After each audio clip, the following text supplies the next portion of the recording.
Menteri Keuangan Purbaya Yudhisadewa bertemu dengan Direktur Utama BPJS Kesehatan Ali Gufron Mukti di kantor Kementerian Keuangan Jakarta Rabu 22 Oktober 2025. Hasilnya, pemerintah menyiapkan sekitar 20 triliun rupiah untuk memutihkan tunggakan iuran BPJS Kesehatan. Siapa yang akan dapat pemutihan ini? Apakah kebijakan ini positif atau sebaliknya berpotensi menambah beban bagi APBN? Tadi minta dianggarkan berapa 20 triliun, katanya sesuai dengan janji Presiden. Itu udah dianggarkan kelihatannya. Tapi nanti didetailkan lebih ke depan. Jadi begini, saya minta mereka untuk melakukan perbaikan pelaksanaannya di lapangan. Jadi yang bocor-bocor dibetulin, terus kalau dia bilang kalau ada keburukan beli alat yang nggak perlu diberesin aja, saya bilang nanti dianggarnya dibetulin di sana. Terus saya tertarik tadi gini, mereka punya IT yang besar rupanya, 200 pegawai IT di sana. Saya minta dibuat lebih profesional lagi sehingga segala macam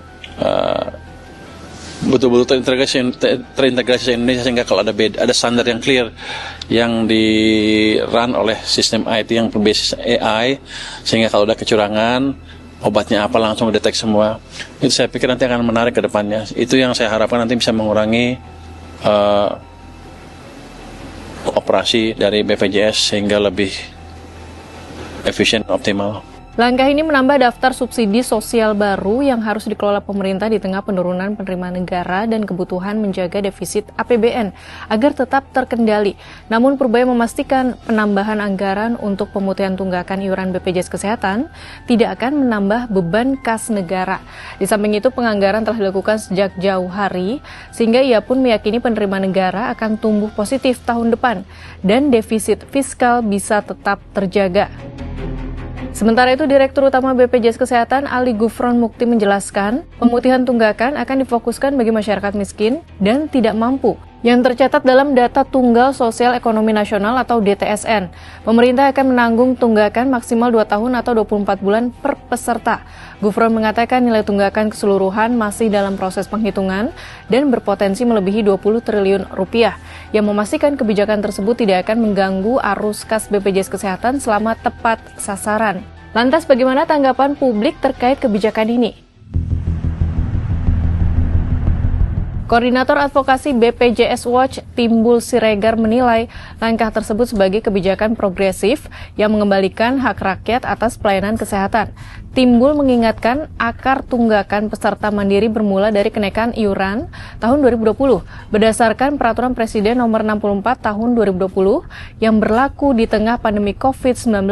Saat itu iuran peserta kelas 1 naik dari Rp80.000 menjadi Rp150.000, kelas 2 dari Rp51.000 menjadi Rp100.000, dan kelas 3 dari Rp23.000 menjadi Rp42.000 dengan subsidi pemerintah Rp7.000. Menurut Timbul, ada 2 penyebab utama peserta mandiri menunggak, yaitu kemampuan ekonomi yang terbatas dan ketidakpuasan terhadap layanan. Adapun pemutihan akan mengembalikan hak konstitusional rakyat untuk kembali menjadi peserta aktif dan memperoleh layanan kesehatan. Selain itu, ia menilai jika kebijakan ini justru dapat memperkuat keuangan BPJS Kesehatan dalam jangka panjang. Peserta yang kembali aktif akan membayar iuran rutin dan berkontribusi dalam sistem gotong royong Jaminan Kesehatan Nasional atau JKN. Sementara itu, catatan kritis diungkap oleh anggota Komisi 9 DPR Neti Prasetyani yang menyebut agar langkah pemutihan tunggakan iuran BPJS Kesehatan berjalan optimal, harus ada verifikasi ketat dan transparansi. Dengan begitu, pemutihan tunggakan iuran BPJS Kesehatan ini harus benar-benar ditujukan untuk menanggung beban bagi kelompok yang benar-benar tidak mampu. Sahabat Kompas, langkah ini tentu bisa menjadi angin segar bagi jutaan peserta yang kesulitan membayar iuran.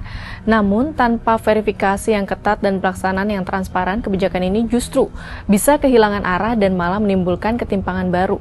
Pertanyaannya, mampukah pemerintah memastikan bahwa keringanan ini benar-benar menyentuh mereka yang paling membutuhkan, bukan sekadar menjadi kebijakan populis tanpa solusi jangka panjang?